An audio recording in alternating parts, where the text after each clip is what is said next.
तो 2026 में राहु का गोचर कन्या राशि से लेकर मीन राशि वालों के लिए कैसा रहने वाला है, साथ ही इनको राहु के बुरे प्रभावों से बचने के लिए कौन से उपाय करने चाहिए, आइए जानते हैं। बताएं पंडित जी। देखिए, 2026 में राहु का गोचर कन्या राशि वालों के लिए ठीक नहीं है।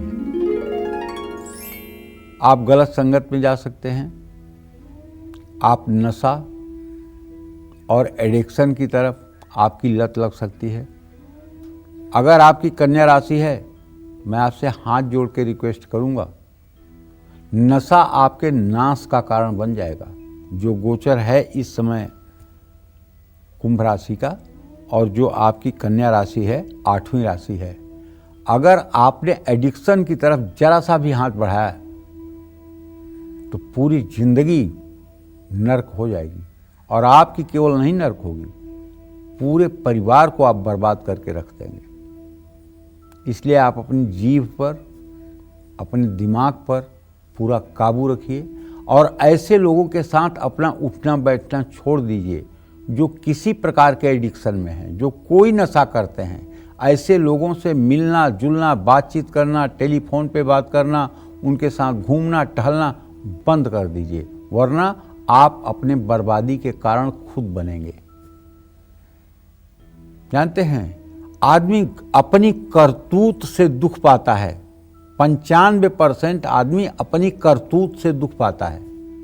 5% प्रारब्ध के वशीभूत। जैसे आप जा रहे हैं, मेट्रो का पूरा ऊपर का प्लेटफार्म गिर गया आपके ऊपर, आप मर गए, इसमें आपकी कोई गलती नहीं थी, ये आपका प्रारब्ध है। आप जा रहे हैं, ट्रक तेज गति से आया, आपके ऊपर चढ़ गया, ये आपका प्रारब्ध है। आप जा रहे हैं, कोई सांड दौड़ता हुआ आया, आपको उसने धक्का मार के गिरा के आपको विकलांग कर दिया, ये आपका प्रारब्ध है। लेकिन जानबूझकर आप नशा करिए, सट्टा करिए, चरित्रहीनता करिए, उचक्कागिरी करिए, फ्रॉड करिए, और उसका अगर आपको दुख मिले तो आप ये कहिए कि भगवान नाराज हो गया है, किस्मत साथ नहीं दे रही है। इसी पर गोस्वामी जी ने लिखा है कि कई परत्र दुख पावई, सिर धुन धुन पछताएं, काल ही कर्म ही ईश्वर ही मिथ्या दोष लगाएं। फंसोगे अपने गलती से और दोष दोगे भगवान को, दोष दोगे किस्मत को, दोष दोगे दुनिया को कि मेरे ऊपर किसी ने कुछ करवा दिया है, इतना गलत तो मेरे साथ कभी नहीं। अरे तुमने किया क्या है ये भी तो सोच लो। इस जिंदगी में आप लोगों से एक बात बताना चाहता हूं, पूरी जिंदगी बहुत अच्छे से पूरा एकदम धर्ममय आप जीवन जियो, और 2 मिनट के लिए कोई ऐसी गलती कर दो जो कानून के निगाह में जुर्म हो, तो आपके पूरे जीवन की तपस्या नष्ट हो गई। इसलिए जन्म से लेकर मृत्यु तक हर कदम संभल संभल कर और फूंक फूंक कर चलने की आवश्यकता है। जिंदगी में सफलता का मापदंड ये नहीं है कि आपने कितना पैसा कमा लिया। जिंदगी में सफलता का मापदंड ये नहीं है कि आप कितने ऊंचाई पर चले गए। जिंदगी में सफलता का ये भी मापदंड नहीं है कि आप कितने बड़े अधिकारी हैं, बल्कि जिंदगी में सफलता का मापदंड ये है कि आपने समाज को और परिवार के अपने रिश्तों को कैसे संभाला है।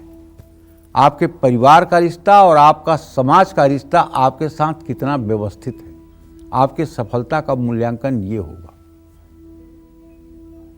तो गलत संगत और गलत आदत कन्या राशि के जातकों के लिए बहुत बुरा होने वाला है। ओम रांग राहवे नमः का आपको 10 माला रोज जप करना चाहिए। 2026 में राहु का गोचर जब तुला राशि में होगा तो ये मध्यम फलदायी है। किसी भी कारण से परिवार से दूरी संभव हो सकती है। आपको नित्य दुर्गा चालीसा का पाठ करना चाहिए, नवरात्र के पूरे पूरे व्रत करना चाहिए, और हो सके तो देवियों के किसी स्थान में जाकर के भी पूजा पाठ करना चाहिए।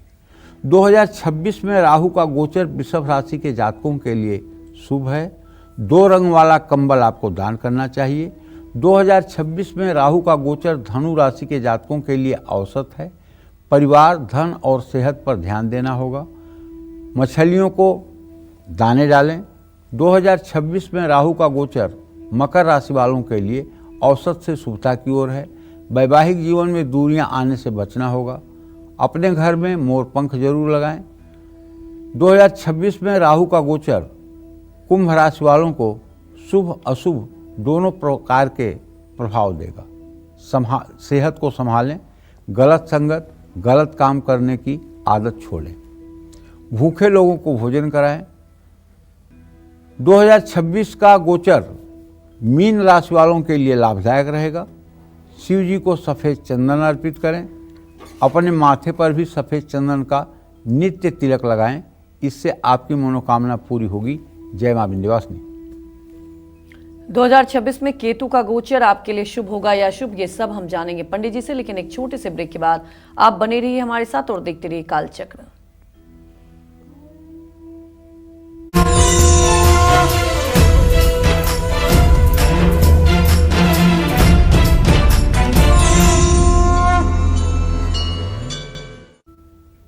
ब्रेक के बाद स्वागत है आपका कालचक्र में।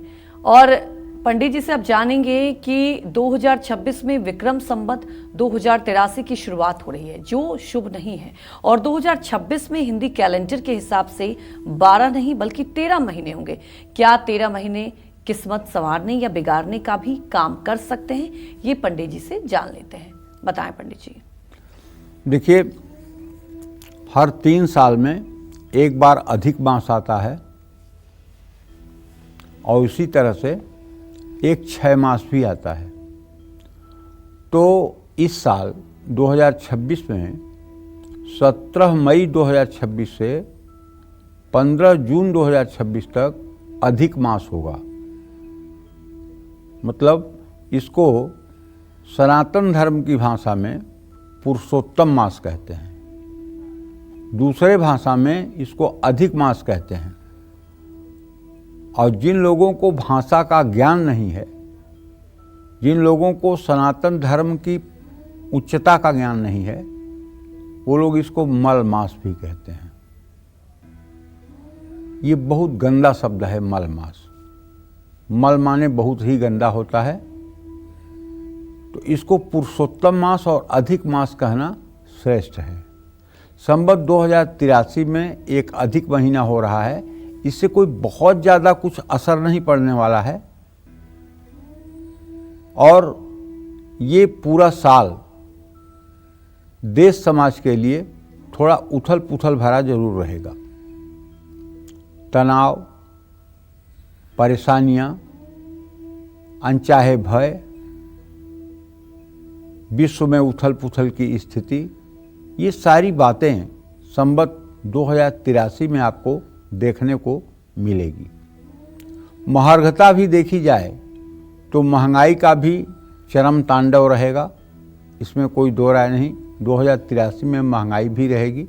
लेकिन अगर यहीं दूसरा पहलू देखा जाए तो भारत नए नए आधुनिक खोज और रिसर्च में बहुत कामयाबी हासिल करेगा।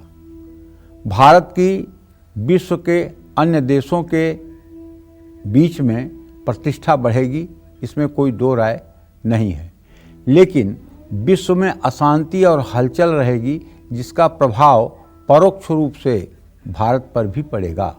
जय मां विंध्यवासिनी। पंडित जी, हमारे दर्शकों को इतनी महत्वपूर्ण जानकारी दी, आपका बहुत बहुत धन्यवाद। धन्यवाद। इसी के साथ कालचक्र में फिलहाल इतना ही। आप देखते रहिए न्यूज़ 24। नमस्कार।